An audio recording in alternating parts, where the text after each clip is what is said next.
Chapter 25, Birth of Vigilance. With nothing but time and my rusty chain clicking, I started to think about what went on at Napoleon's complex. I went there expecting to find answers, but I left with a whole new range of questions. Who was Napoleon? How did he know my father, and why did he assume I was him? Why did the butcher still refer to Charles as Bernie's son? How did he know his name, and why did he say I looked just like him? Above all else, why did he say he was my brother? I mean, Salamander even spoke to me as if I was my father and I knew who Charles was. But why did he refer to my dad as being his father? I didn't even know if they was Nightmare for sure. I couldn't assume that was the case, just because the butcher said it was Charles Conklin, especially since the confession was made under duress. Nonetheless, it was still a strong possibility that it was in fact Nightmare given the evidence I gathered, along with everything else that happened. Not to mention, I never referred to Charles by name, so he wouldn't have known that was the name I was looking for. Another question I needed to answer was, why did he realize I wasn't my father when I told him I was going to bring him in? Did he know my father had more sinister intentions than apprehending this individual and bringing him in alive? Dad's methods were pretty horrendous, but was it possible that my father's intentions had gone beyond a quest for justice? Is it true that Charles Conklin could be my father's son, and even more so, my brother? I had so many questions and not enough answers. There was only one thing left to do, and that was to get back home so I could contact Grace. I needed to present all this information to her because a lot has changed since we last spoke. Something really sinister was afoot, and I found myself smack down in the middle of it. I had to get back to the base of operations in order to find out more about these psychopaths. Most of all, I also needed to find out who the student I was, along with his connection to the briefcase. I have never encountered people like that before. Their appearances, their mannerisms, their actions, and the visuals of it all were so horrific. Even the odors were so horrendous that I found it hard to describe them in words. There's no way anyone would believe the things that I witnessed firsthand. I know I certainly wouldn't have, had I not been able to gather the footage myself. I couldn't be anything but thankful that my father left behind the means for me to capture it all on tape. When I finally made it home, I went to store my bike in the garage and I heard a loud banging sound. It sounded like something had fallen, and the clanging sound echoed throughout the garage. It was a shovel, and it was on the other side of what I considered to be an oversized shed. I stared into the corner for a few seconds because I was almost certain someone was there.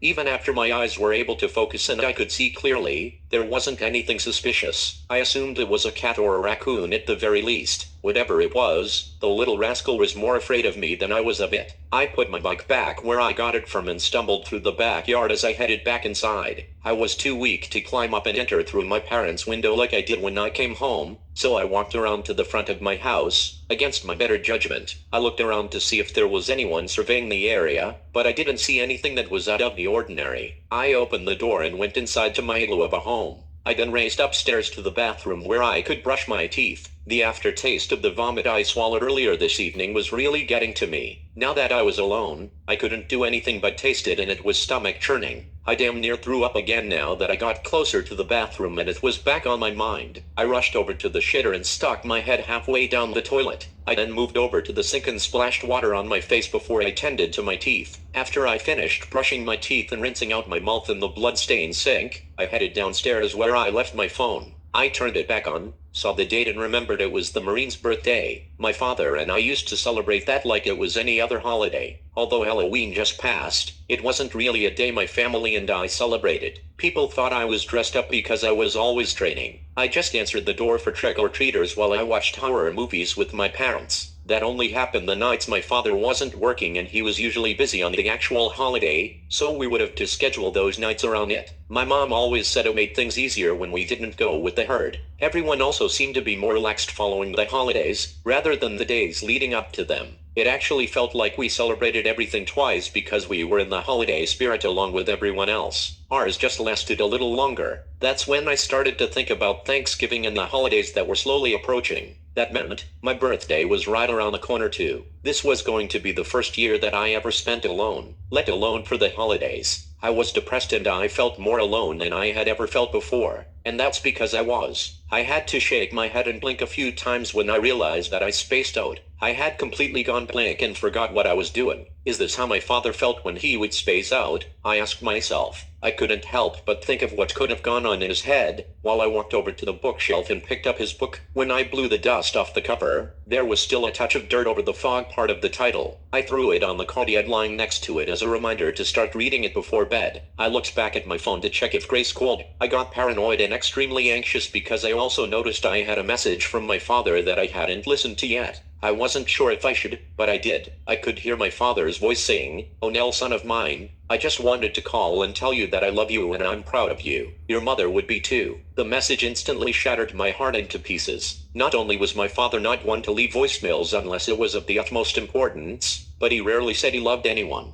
I mean, he said it enough where neither my mom nor I ever doubted it, but this sounded like it was his last message and he may have known his time was coming. If I had to be honest, it's possible my father left this message before he took his own life, if someone didn't take it from him. As a tear fell from my face and hit the screen of my phone, I was reminded that there were a bunch of missed calls from Grace. It appeared as if she left a voicemail each time that she called. I became worried. Before I punched in my password and checked to see what Grace had to say. Based on the timing of the call and everything that she said, it seemed as though she had left the message just before she left Napoleon's complex. She also left some more messages from when she was on site, and after everything that took place, the voicemail had stated that there were too many delinquents around the premises and they became aggressive. When she announced that she was a police officer, she was unable to make it to Charles' door. They fired a few shots and she was lucky that she was able to escape. Seeing as though I was on site, I could confirm that for myself as well. I was able to see that she didn't make it into the building from the rooftop I was on.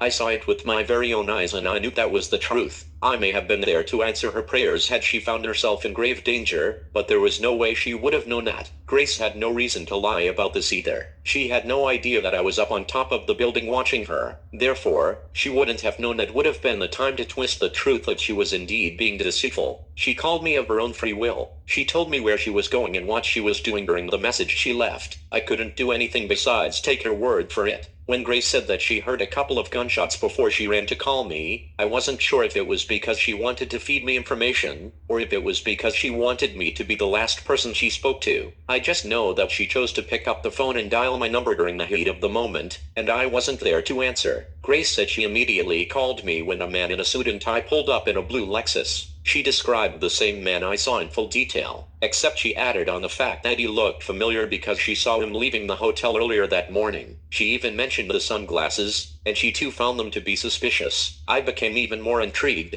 because now, I knew he was also wearing them indoors that morning. I listened to the most recent message in its entirety. I realized that it must have been left while I was still on the roof and Grace was sitting in the car. That meant several hours had passed, and I hadn't heard from her since I last saw her leaving Napoleon's complex. I became concerned and I headed upstairs to the living room with my phone in hand, while I called her without listening to the other messages she left. When I realized that Grace was giving me the play-by-play, my suspicions of her dwindled down a bit. She didn't seem to have taken the time to make up a story. Everything seemed to take place just as she said it happened. Everything she told me seemed to have aligned just perfectly and the chances of her lying grew very thin. I called Grace but she didn't answer the phone. I called her again and she didn't pick up, so I left her a message. My mind immediately assumed the worst. My heart started racing. It was beating so fast, I didn't want to look down in fear I may see it beating through my vest. It was a familiar feeling, and it was as unpleasant as it was every time in the past. It only lasted for about a minute because Grace called me back. When I picked up the phone, she sounded like she had just woken up.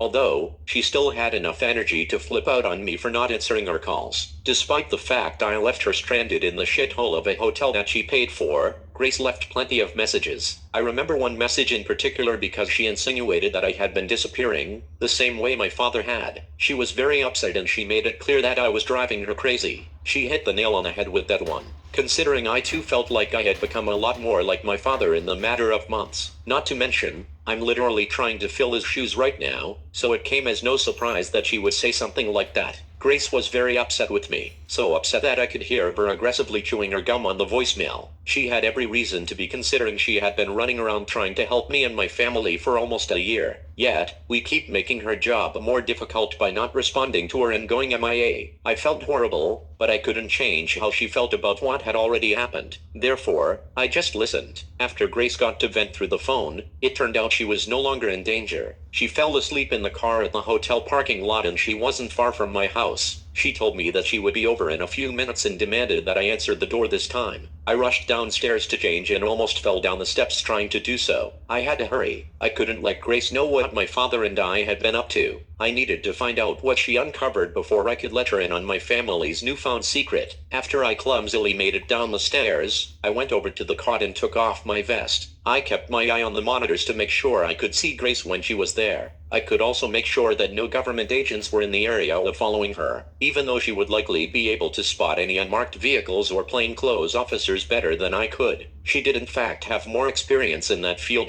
However, I'm not sure she was aware of how serious this really was. She didn't seem to be on high alert because she wasn't aware of what was really going on within the walls of the slums. I could barely stop myself from moving because if I did I could probably cause an earthquake. My legs were shaking so much I felt like I was dealing with the aftershocks of one. I was running on pure adrenaline and I couldn't get a hold of myself. Everything began to spin and turn upside down. I became really nauseous as my phone started to ring and rattle my brain. The sound of the ringtone made it feel like I had a static halo wrapping around my head. I couldn't help but think I had a concussion and I didn't know what to do. The pain was strange. I never felt like this after taking a spill before. It was unbearable and I couldn't think of any other way to numb the pain besides alcohol. Without a second thought, I went over to the bar and grabbed a hold of one of the bottles. I'm not sure why, but I chose my father's Jameson whiskey. It went down smooth and it didn't have much of a kick. I really liked it a lot. It wasn't as great as the Blue Label I had the night I first drank with my father, but it was definitely better than whatever it was that I was drinking in college. I couldn't drink any of that cheap shit because the hangover that comes with it would likely worsen this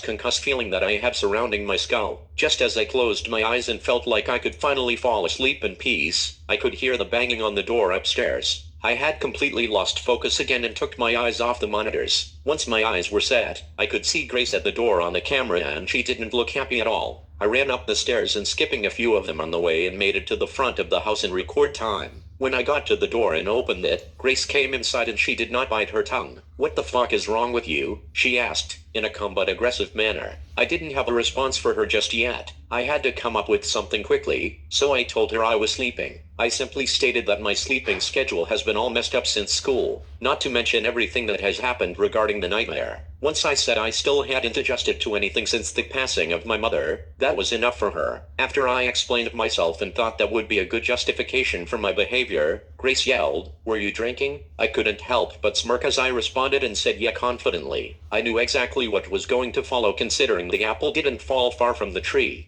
I mean, we were damn near standing within the bark of it. Instead, Grace said I can't even right now, before she began telling me what happened when she woke up in the hotel, alone. She told me that she wasn't able to get into Nightmare's apartment, but there was a car that showed up with a man that she recognized from the hotel, and she followed him. "Is your head bleeding?" Grace asked, as she roughly pulled my head down forward so she could see. I couldn't help but pull away, screaming pain. "What the fuck?" I yelled, as I couldn't help but close one eye, blinded from the light she just turned on. "What? Let me see," she said without a care in the world. "Did you fall down drunk or something?" Grace added with concern, now that she could see that the wound was serious. I didn't do anything but make stupid noises as she examined the gash I hadn't even seen myself. "When the fuck did this happen?" she asked, as she noticed the blood had already dried up on the base of my skull, along with the blood that made it down my neck and back. "You're going to need stitches," said Grace with certainty. "I can't go to the hospital," I responded, with a grin that made my head hurt even more. "No shit, Sherlock," Grace said firmly, barely cracking a smile. "Dig a little deeper, Watson," I replied, expecting she would show her fangs. "You didn't listen to my messages at all, have you?" Grace asked, while changing the subject to a more fragile conversation. "No, I haven't, but," I responded when Grace cut me off saying, "There's a lot I have to tell you," at the same time as me. "You know what they say, ladies first," I offered, being the gentleman my parents raised me to be. "I don't have to, it's all over the news," Grace spouted with excitement, while she looked around for the remote control. She turned on the TV, and there was a breaking news bulletin. It was taking place across town outside of Napoleon's complex. There was a woman speaking and she had on what looked like a black negligee blowing from the breeze. She had a typical nun's headdress on, which was complete with a coif secured by a wimple and a veil at the back. The nightie replaced the tunic, which is usually long enough to reach the ground, along with long sleeves. This woman claimed to be Charles' mother.